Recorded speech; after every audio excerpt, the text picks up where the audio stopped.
I-38 female had two work colleagues, Mary and Adam, both in their late 20s, early 30s. Mary started in the company first, and then she got Adam to join. They worked in different departments and Mary was in mine. Mary left the company to pursue another career. When they started at the company, they were already married for a few years.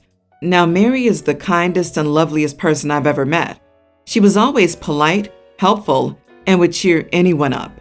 We missed her dearly, so it came as a shock when we found out she was divorcing Adam because he had cheated on her.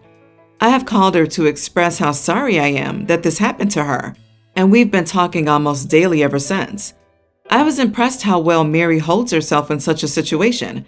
She doesn't badmouth Adam, and the only thing she mentioned was how her wedding dress and a few family heirlooms went missing when she was moving her stuff from their apartment. She thought they might be misplaced in a different box and would turn up eventually. A few years passed. I now work in the same department as Adam. He's a good work colleague, but can be dismissive and ignorant sometimes. Adam invited me to his wedding with the lady Chelsea he cheated on Mary with. As the entire department was invited, I said yes, making sure Mary was okay with this. I've also told her where the wedding will be.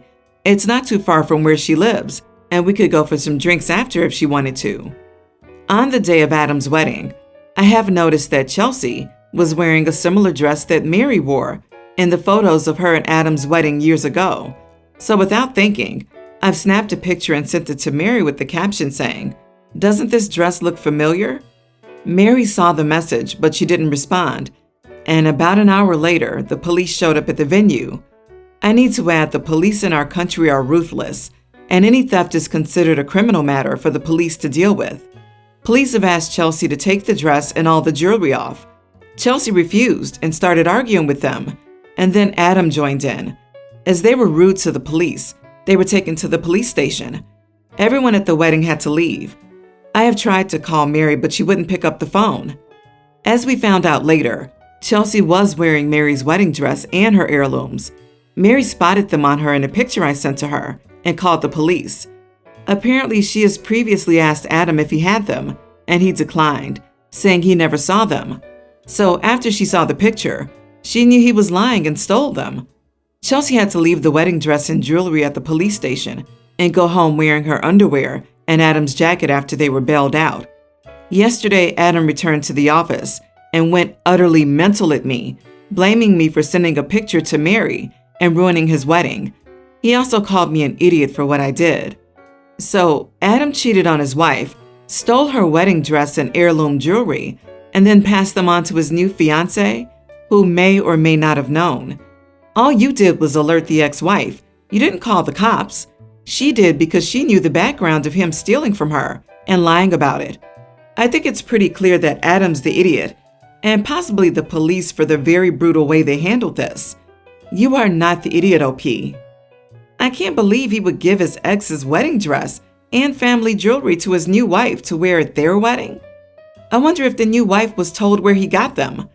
I'd almost guarantee he made up a story about them being his family heirlooms, because I couldn't believe there's a woman in her right mind who would want to marry a man in the same dress he married his ex in. That's some weird crap. Excuse me? What woman in her right mind wants to marry a man who cheats on his partner? New wifey knew everything. No way you could go through wedding plans and not go dress shopping. Because he already had one? It's clear that Adam ruined his own wedding by committing a criminal act.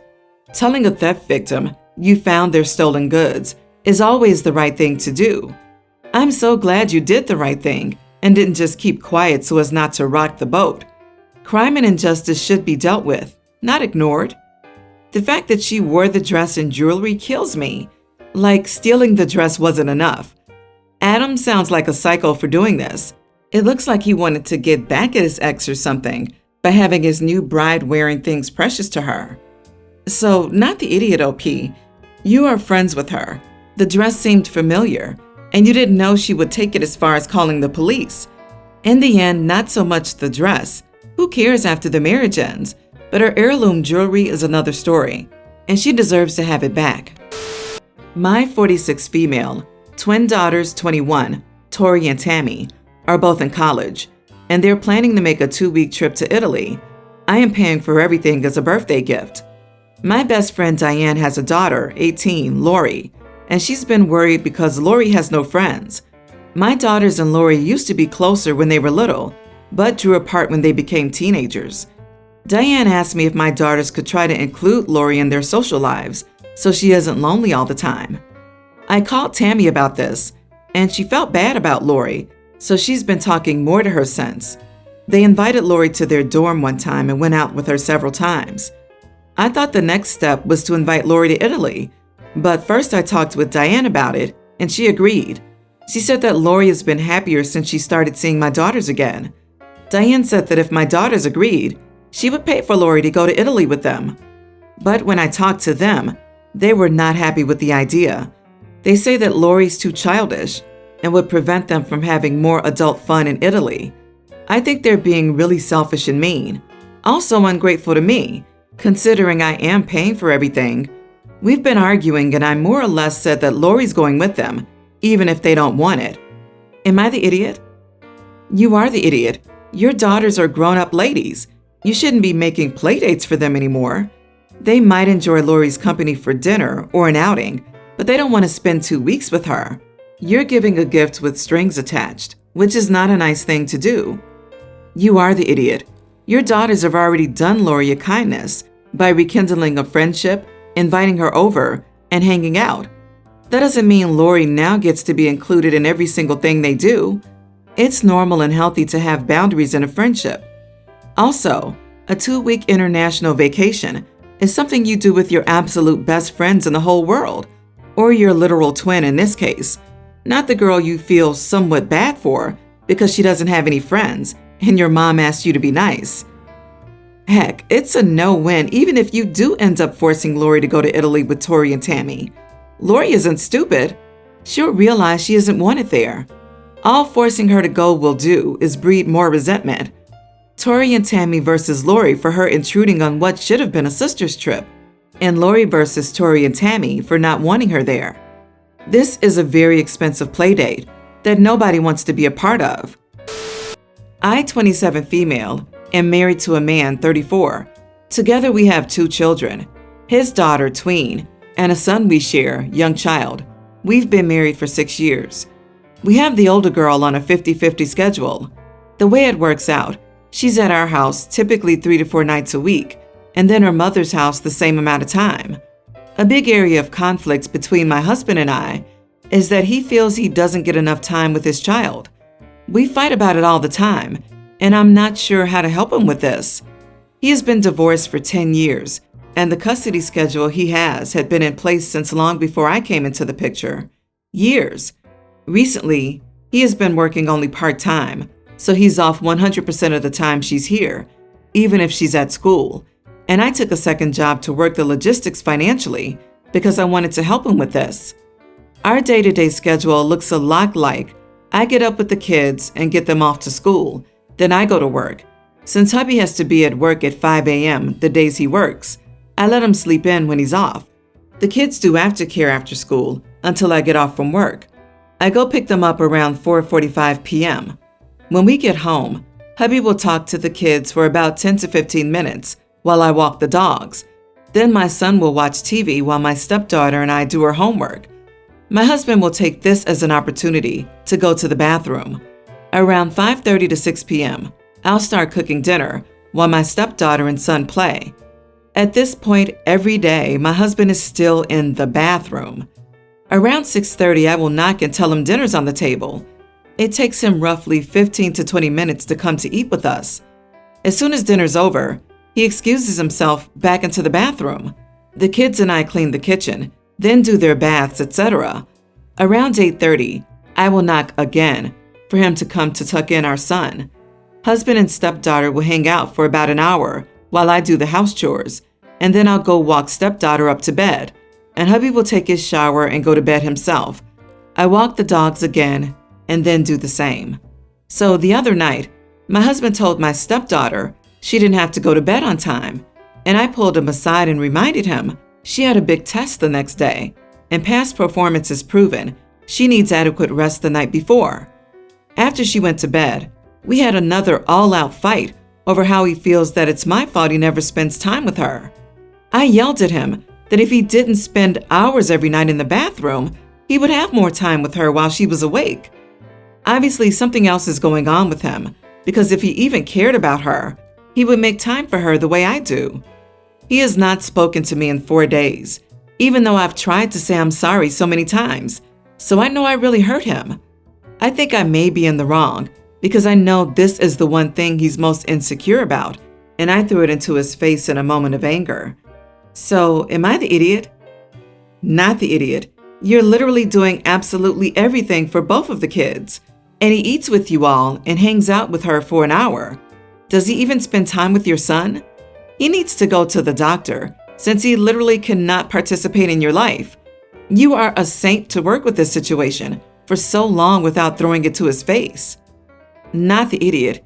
You're working 2 jobs and doing the cooking and the bulk of the childcare, and he's pooping?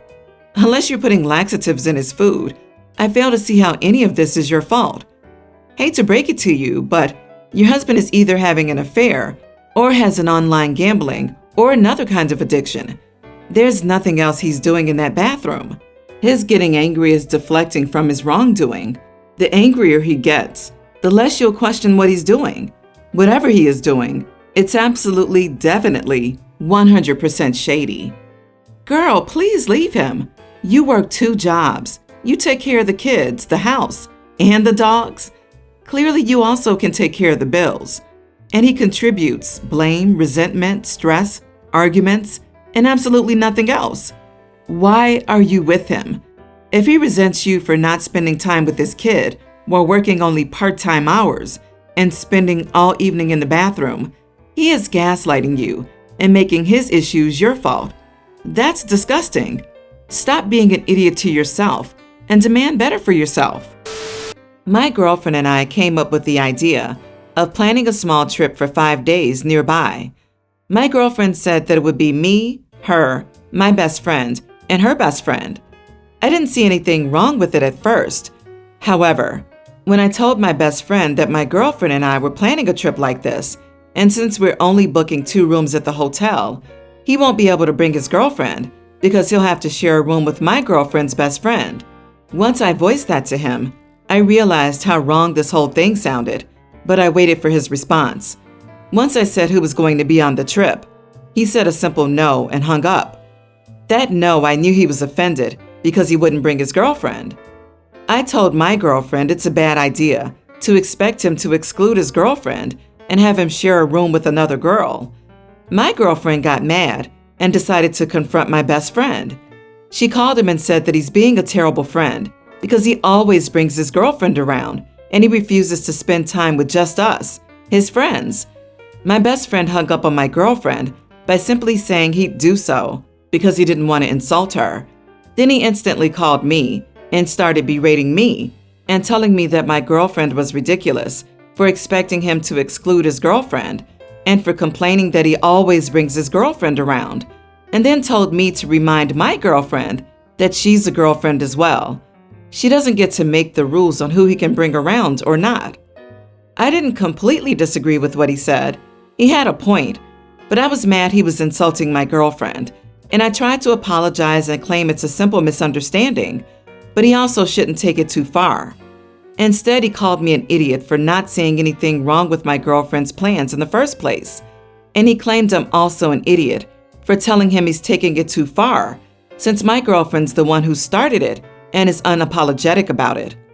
While I see his point, and I get why he's mad, his reaction also got me mad because I doubt my girlfriend had any ill intentions. Am I the idiot? You are the idiot. You and your girlfriend don't get to make plans for other people and just expect them to fall in line. Why are there only 2 hotel rooms? Why can't both your best friend and her best friend bring their partners? I suspect your girlfriend is trying to set up your best friend with hers. My God, they don't even consider the guys in one room and the girls in another? She's obviously trying to make a setup. She's making it a couples trip, despite the fact that OP's best friend has a girlfriend. Gross disrespect of boundaries. OP, would you have liked it if the tables were turned? Your friend invites you on a trip. but tells you that your girlfriend can't go and you'll be rooming with another girl. Nope, I bet that wouldn't fly with you or your girlfriend. You are the idiot for not seeing anything wrong with your girlfriend's plans. I thought her best friend was another male until you mentioned another girl. That's too much to expect your best friend to sleep in the same room with another woman while in a relationship. Your girlfriend had ill intention to match him up with her best friend. She's attending the trip with you as a girlfriend, and your best friend deserves to bring his girlfriend around too. I married my husband after dating for a short time. He never introduced me to his family, even though he's close to them and visits them multiple times a year. Whenever I asked him why, he would always tell me it wasn't the right time yet, and he would take me to see them one day. I met his sister when she showed up on our doorstep out of the blue. She had no idea I existed, and according to her, neither did the rest of his family. I like his sister a lot, and it was her idea for me to meet my in-laws, since my husband didn't seem to want to introduce me to them anytime soon. She told me some of their family would be in the city, including their parents, and she would introduce me to them if I wanted to meet them. My husband isn't home now, so I decided to go.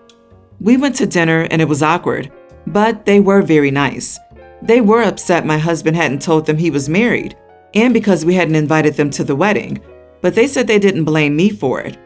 After, I received a call from my husband, who was furious I had gone to dinner with his family without telling him first. Am I the idiot? You married someone who wouldn't introduce you to his family or even tell them about you. What were you thinking, OP? I can't even judge this because I cannot wrap my head around that decision enough to form an opinion on this particular conflict. What? Your husband hadn't even told them you were married? Going to be honest, you have way more problems than just meeting his parents without you. Going with not the idiot, just because this whole situation is messed up. Red flags abound. You need to do some digging to figure out why your husband chose to pretend you didn't exist when he spent time with his family. This was my thought as well. There are way bigger problems in this relationship than OP going to dinner with her husband's parents without his knowledge. Hindsight is, of course, 20/20, but why would you marry someone whose family you haven't met unless there's actually no contact with said family? OP states the husband is close to his family and visits them regularly. Was your husband out of town with his other wife that his family doesn't know about either? Not going to lie, I want an update on this one with more info, like why and when she's getting a divorce. OP, you're not the idiot, but you really shouldn't have married this dude. This is odd on so many levels. I would legitimately be concerned about a second family, etc., especially with the traveling for work, etc. I'm hoping this post opens your eyes before you get trapped in this thing too long.